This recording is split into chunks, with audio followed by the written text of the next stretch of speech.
Welcome to Spot On, a show where we feature spot-on music talent, their history, and their work, including a roundtable discussion that's very informative with a variety of music industry veterans. And now, I know you'll agree, this is Spot On.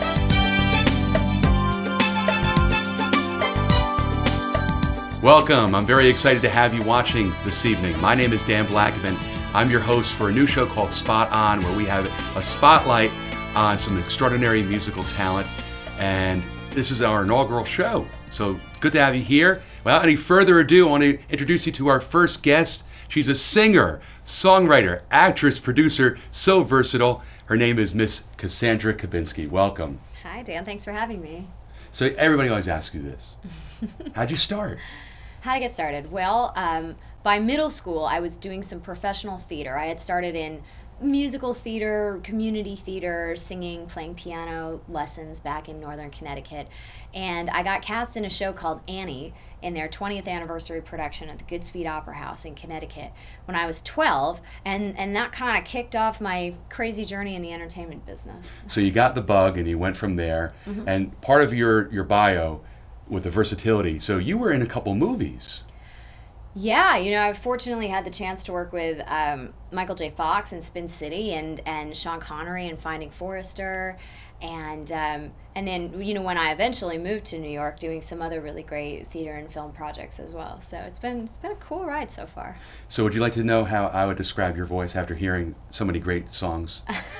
Of course I want So to know. I think it's beautiful. You're powerful. You're versatile, and I could hear the romance too. I wanted to ask you that. Do you consider yourself, when you're writing a song, are you a romantic?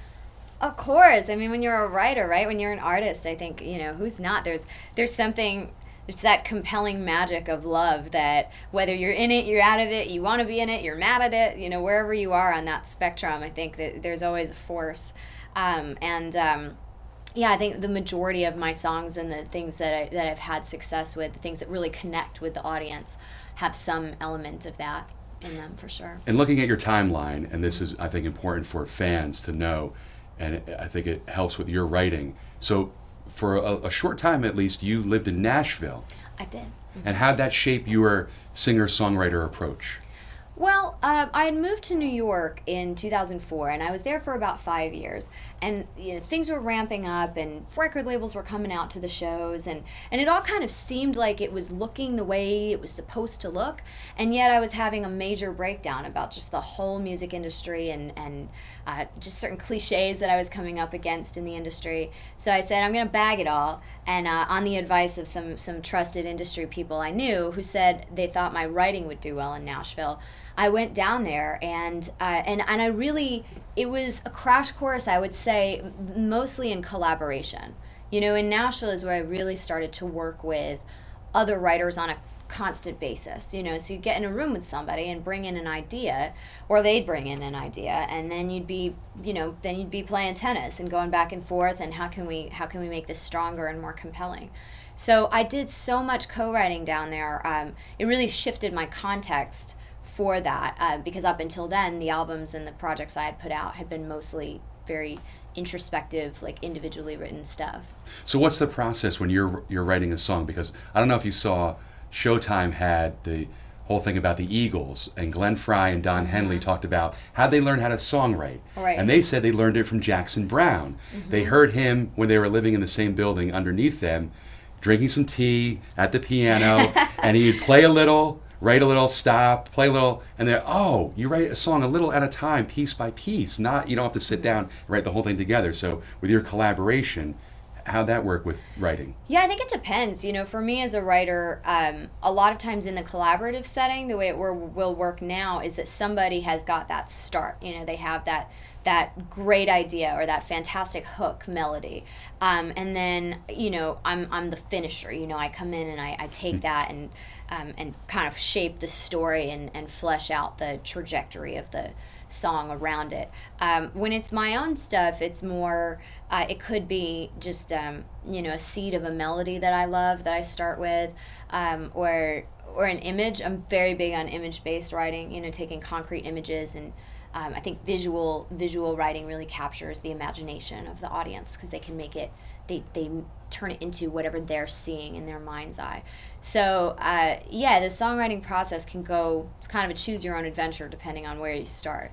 So because of your movie experience, do you take that, what you learned, and because it has become so visual in today's age, do you write thinking visual only, or is it a combination of visual and feelings and it just all comes together? Yeah, it's a great question. I think it's both for me. You know, since I come from a theatrical background, I do think that I tend to visualize when I'm writing. However, one of the challenges I think as an artist is to always stay honest, you know, and to stay true to yourself and be saying something that comes from really deeply from you. And I find in those instances I get less wrapped up in the craft of the writing and more enraptured with, like, am I being honest? Am I saying what there is to say about this topic, whether it's, you know, my progression in life or the industry or a relationship or you know, or just like wanting to go out and party and have a good time, you know.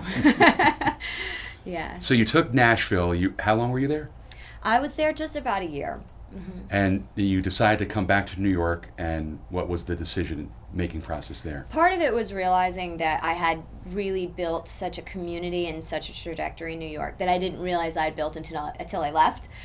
You know, so it took that to realize it. And a little bit also was that I do a fair amount of work in the voiceover and jingle fields as well, and that seemed more centric in New York. So it was a combination of, like, let me revisit and actually give some credence to what I built there rather than saying, oh, well, you know, that didn't work out in the time span that I wanted, so it's never going to work out. So how does New York then shape your singer-songwriter abilities? Well, New York's a dirtier town, you know? Yeah, New York is rough, man. So, you know, that whole, like, if you can make it here, you can make it anywhere, I believe that may still hold true, you know? So New York, I think, gives you an edge as a writer and as an artist, and a ambition, for sure.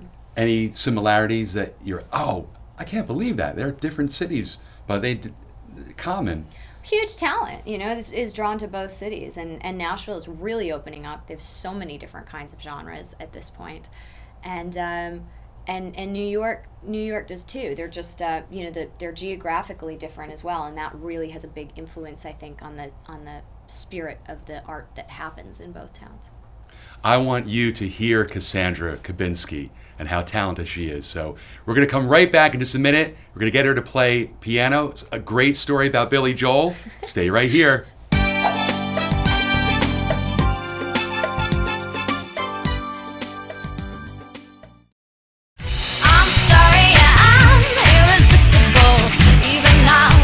All over myself, and I'm sorry I'm unpredictable. One minute you're heaven, next minute you're hell.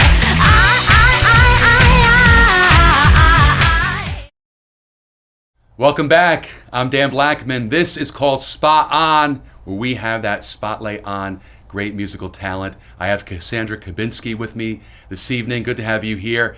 Off camera, we had a really great conversation about you and Billy Joel writing a song together, and I want the whole audience to know this story.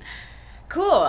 Okay, so Billy and I met in 2008 when he discovered my music online, which was the first kind of insane, crazy thing. He discovered a song called Cradle the Moon off of my second album, Hold the Sun, and reached out through a colleague of his. Got the chance to meet him, which was phenomenal because he's an enormous influence on my writing and on my music ever since I was a kid. My parents are big fans, and so I grew up listening to him. And it wasn't, you know, for a few years after that where we really started to chat. And he shared with me at one point, he shared the story of a breakup that he had gone through and the start of a song idea that he had called No Hard Feelings. And he had the idea and some really interesting, you know, lyric pieces. And I was just so inspired by the idea that eventually I wrote the rest of the song as a duet. And it's really... it takes a very different perspective on the end of a relationship where, you know, most of the time people are like, you know, screw you, and, you know, screw you. It really took the perspective of how can you end a relationship with just all love and respect and gratitude for what that other person gave you that you'll take with you in life? So as you mentioned prior, so you finished up the song. He had the idea, Yeah. and you are the finisher. Even with Billy Joel, you are the finisher. Well, really lucky, and then I'm also fortunate that the lyrics to the song are quoted in his biography, which came out in December of 14, I think. So, so that was kind of a really big honor for me as well. So we want to hear the song, right? We want to have Cassandra play it, sing it. It's called No Hard Feelings.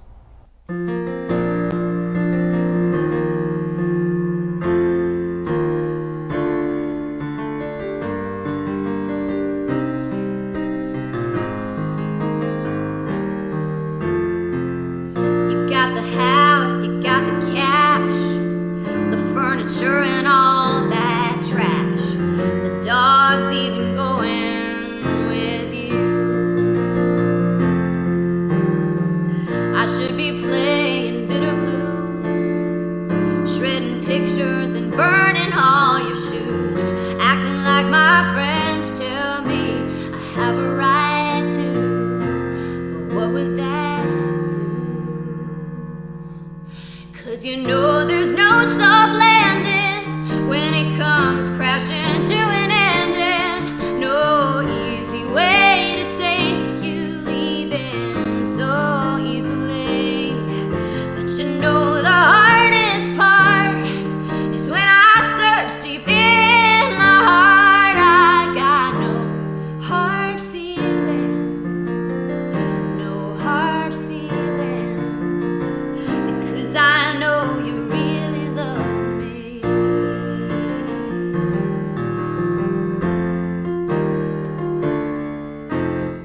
You picked a rose in early bloom, you showed me the world and I opened up to you, and you wrapped your heart around my innocence. Between the vineyards and harbor lights, the endless conversations turned into endless nights. I realized I'm not the girl that I was back then, and I don't understand. But you say there's no soft landing when it comes crashing to an ending. No easy way to say this, baby. I'm still so naive. But the hardest part is when I search deep in my heart. I got no hard feelings, no hard feelings. Not after the way you loved me. I wish that I could say I was just used. I wish that I could blame it all on you. I wish that I could curse your name and say I played, but you won it all. But I would rather spend my time remembering the magic nights and smile while taking the fall. 'Cause there's no soft landing when it comes crashing to an ending. No easy way to take you leaving. I'm setting you free, but the hardest part is when I search deep in my heart. I got no hard feelings, no hard feelings, even though you made me believe. After all you're taking away from me, I'll let you go, but I'll always keep you with me.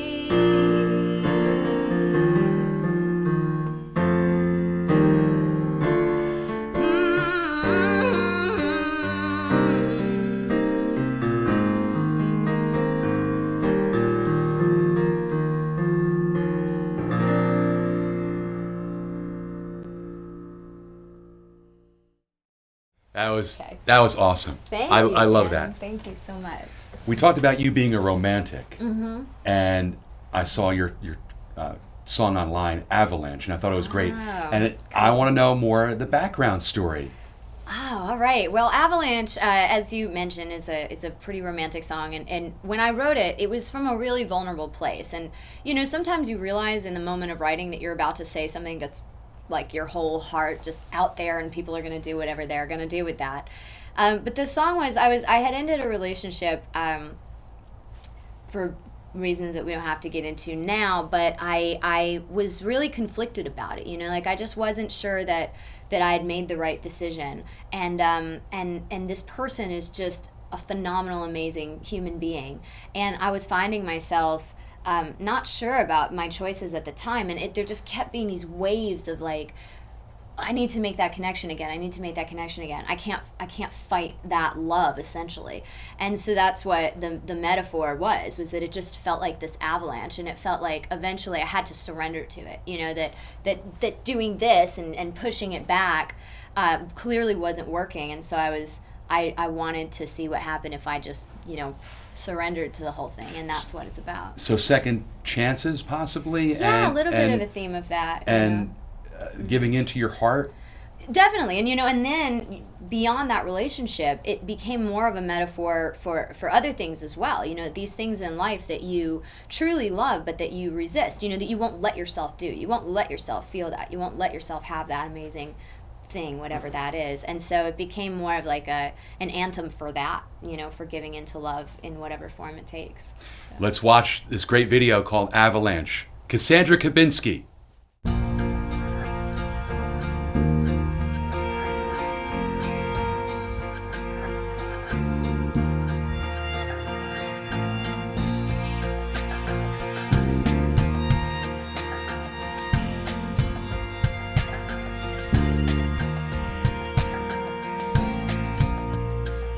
Glow of the morning, I'm alone in my bed.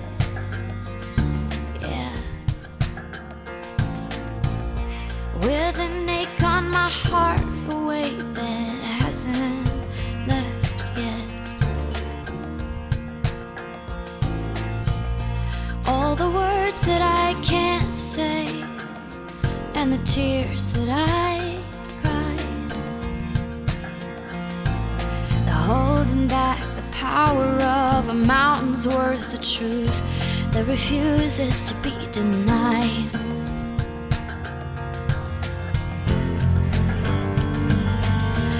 And I don't know how to stop the crash now. It's like an avalanche, it's like the ocean tide, it takes me over every time.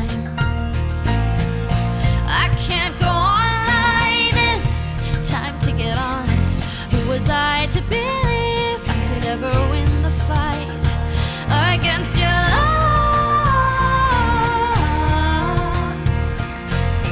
No, I'm falling down under the avalanche. Yeah.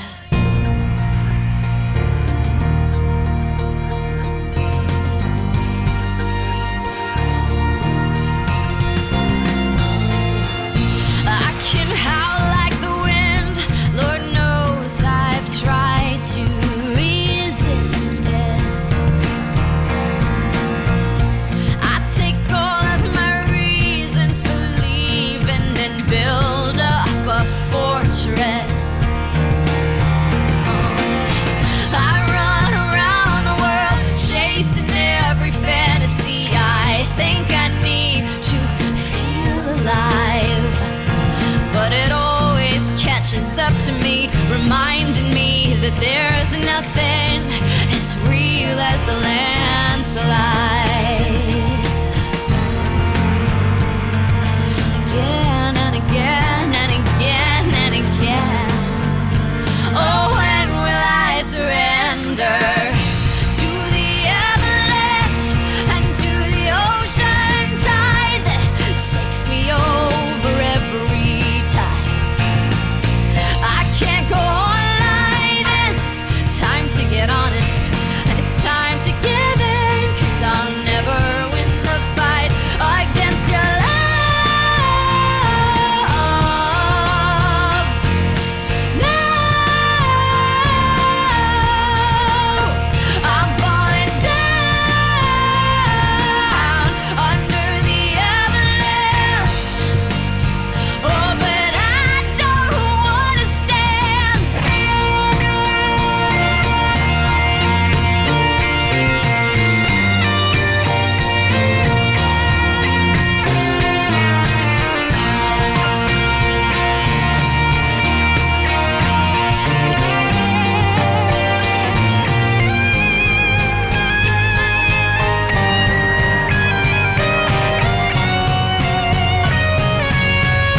So come on down, yeah. Crush me now. I wanna drown under the avalanche. Oh, of your love. You're like an avalanche. You're like the ocean tide. You take me over and I don't wanna fight. I'm standing underneath. You bring me to my knees. Please, in the glow of the morning, yeah.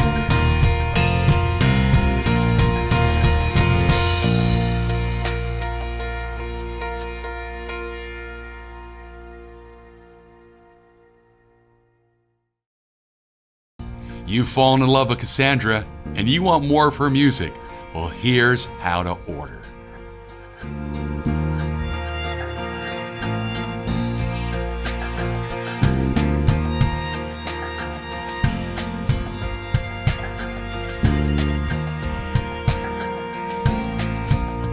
In the glow of the morning, I'm alone in my bed.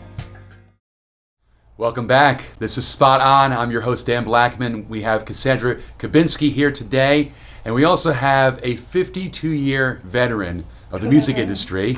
He also has 2,000 songs that have been released out there and 59 on the charts, and he has 1,000 or more great stories to tell. His name is Billy Terrell. Thank you very much, and thank you for having me. This is a marvelous show, and of course, what a marvelous talent Cassandra is.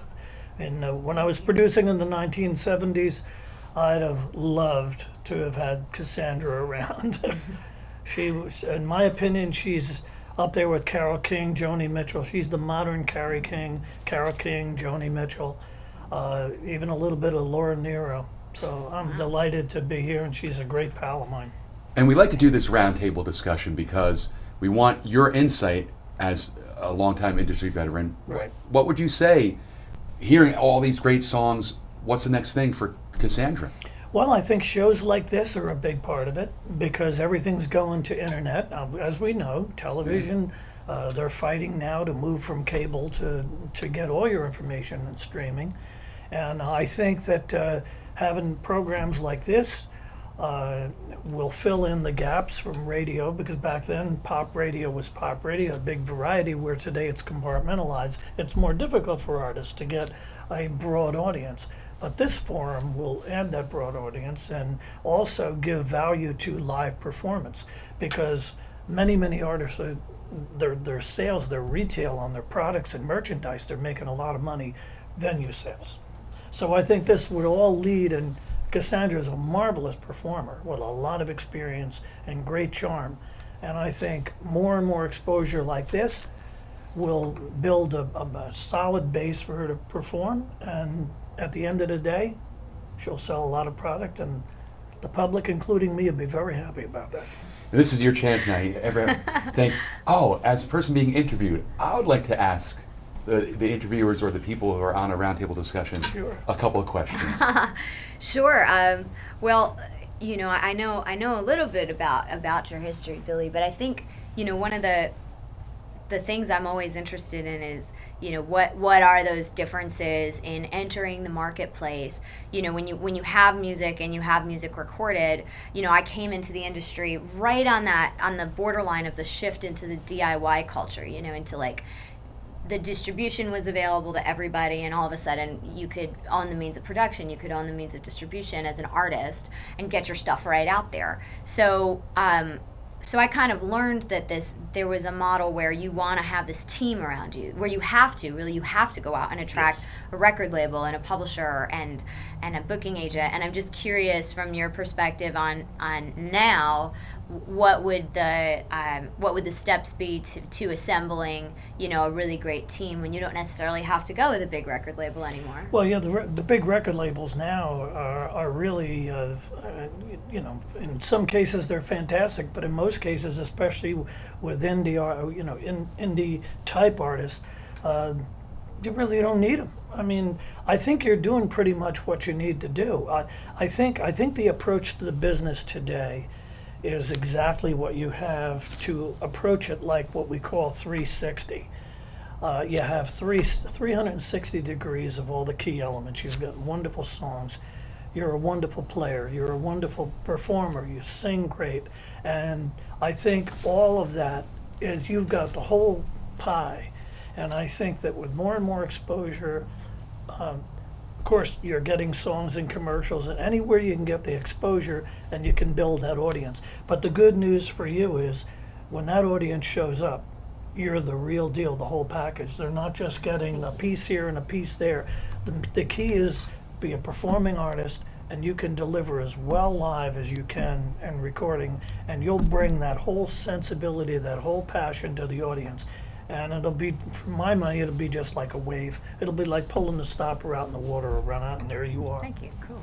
And the whole audience has seen Cassandra's versatility so far. Absolutely. That's the key. Oh, yeah. You think showcasing her versatility. Absolutely. I can tell you that back in the 70s, I was there in 1966, just before I went to Vietnam. I came home on leave, and I went to New York and said goodbye to a lot of people.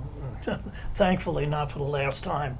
And I remember like it was yesterday, I visited Shadow Morton, who discovered the Shangri-Las and produced. I'm singing background. As a matter of fact, Billy Joel was the piano player on the Shangri-Las records, and I was singing background on those records, to flash back a little bit. But I remember it was so great that Shadow Morton, great producer, and I went to say goodbye to him, and he says, hang out, I've got a manager's bringing in this new artist. And he brought in this young girl with bare feet and an acoustic guitar, and she sits on the floor in his office, and she's playing these songs that just took me right out. She must have been 15 years old. And afterwards, Shadow, I went out and waited, and Shadow came out and he said, what do you think, Billy? I says, she's either going to fall on her face, she's going to be the greatest thing since apple pie. I've never heard anything like it. It was Janician. Wow. And Cassandra has exactly, in her own style, what Janician had, that she could walk in an office back then and she'd have been signed on the spot. And, but nowadays, but also we didn't have this. And we didn't have an internet where we could reach a lot of people. So, it's a trade-off. And I think the cream rises to the top. And I think we're looking at the cream. Let me ask both of you then. So versatility is one thing, and because we have the internet, how do you differentiate yourself on different platforms for people? As we say in the industry, right, you got to get the eyeballs. So how do we get people to watch you? What do you think? And Billy, what do you think after Cassandra answers? Well, I mean, for me, it's always about the core is the songs. It's really is like the heart and soul of the songs. And for me, like I mentioned, having come from this theatrical background, as you may see, there's some songs that maybe go more in a cheeky or comedic direction, and then there's some stuff that's like really dig in, this is me bearing my heart, and hopefully people resonate with that. So to me, it's like, it's all about the songs, and my online, what I do put out there into the world is very driven by that. However, I love the theatrical aspect of things, so we also tend to have a lot of fun in our online videos and our behind the scene videos. Yeah. And that's something that I hope that our audience, both established and of course new, hopefully is going to come on the journey and just have some fun with us too. Yeah, absolutely. I think, my opinion, I think Barcode is one of the freshest songs I've heard in a long time. And a great record man back in the 60s, Bernie Lowe, who started Cameo Parkway Records with Chubby Checker and Bobby Rydell and all that, my dear late friend, the great Dave Apple, who I'm happy to be working with right up until he passed. Bernie Lowe had a very poignant point. His point was, the song is the horse on which the artist rides to fame. And there's a lot to be said for that, because it's the song. It really is the song. And that's the good news with Cassandra, she has the songs. I love the Billy Joel collaboration too. I think that song, with the right recording, with a real straight ahead, solid production, without Billy Joel, I think would be Everybody can standard. relate to it. Everybody's Yeah. had their heart broken. Everybody has Well, broken you up know, with someone, and they feel exactly. that way. But you know, the Billy Joel connection is a good thing because everybody's going to that's going to perk up their eyes, but that song's going to get their ears. Yes. You know, I think it's great. So I've enjoyed this so much sitting with you, and I know you're going to go to the top, and I'm just happy that this show and having Dan as the host, and I hope that this is an important step forward to get you to the promised land where you really deserve to be. Thank you. Thanks, Billy. We should go out with Barcode then, don't you think? I think we should hear Barcode. Sure. I would my goodness, it's a fantastic song. It's my new single, which just came out, so we're very excited about that. You want to do a quick plug? iTunes or? Oh, sure. Yes, I guess so. All of my music is on iTunes and Google Play, cdbaby.com. So the 4 albums, as well as this next song that I'm going to play you guys, the new single Barcode, which is definitely more in that slightly, cheeky, sassy kind of a zone. Just released a lyric video through Elmore Magazine. We're so grateful for their support. So yeah, I would love to play it for you. Let's hear it. Well, Barcode will take you out. This has been Spot On. I'm Dan Blackman, Billy Terrell, Cassandra Kubinski. Thank you so much for being here. You're going to love Barcode. See you next time.